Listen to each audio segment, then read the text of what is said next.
Hey guys, what's up? It's Scott from Your Boxing Mind. In this video I'm going to talk about getting yourself into a peak mental and physical state before you fight, before you compete in boxing. Okay? So it's a pre-fight ritual, pre-fight warm-up to make sure that you're 100% when you go in that ring and there's no excuses. Win or lose, you know you did everything right, the way it works for you. Okay, so an example, Ricky Hatton, every fight, he would blast rock and roll in the changing rooms while he's warming up, and he'd pump himself up. He'd listen to Oasis, he'd listen to rock and roll, and he'd get himself really pumped up for that rock and roll before he goes out. That worked for him.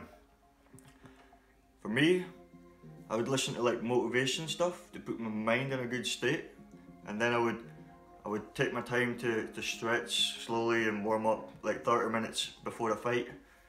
And the last 10 minutes before a fight, I would need a coach to give me pads, okay? And what I would do is I would do like a minute of pads, just slow, just working technique, really slow, not much power, not much energy. I would have a break and stretch for a minute. Then I'd come back, do another minute of pads, but I would do a little bit faster, but still just working technique. Then I would go have a break, come back, do another minute of pads, just starting to put a bit more into it, but still not too much. And then about 3 minutes before my fight, I would do another minute of pads, but it would be like 80% effort, you know, like not 100%, but like getting a bit of snap in my punches, you know, excelling on my shots, starting to get into there. And then when I'm called to go out, I'd be 90% warmed up, you know, I'd be pretty much ready to go, you know, I'd be in the zone. And that worked for me, you know, I put my mind right with the motivation, start to warm up and stretch 30 minutes out, and then the last 10 minutes before the fight, I would just peak my pads, just slowly increase the intensity, so when I go out there, I'm pretty much 90-100% warmed up, ready to go. And that worked for me. And you find out what works from you through experience. You know, you've got to fight, you've got to train, you've got to try things, and you learn what makes you feel confident mentally. You know, what routine works for you. And once you find it, stick to it. Because you want to go into the ring knowing that you did the best routine and the best ritual for yourself, so that you're confident and you feel like this is it, I've not missed anything, this is how I feel, you know. Some boxers like to warm up for like an hour, take an extra long warm up.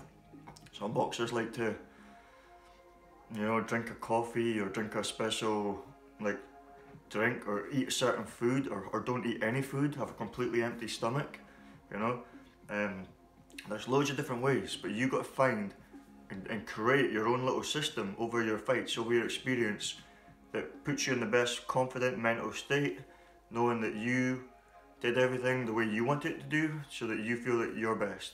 So you go out there and you perform, and win or lose, you got no excuses, you know, because you made sure that you were in that peak mental and physical state before you went out there.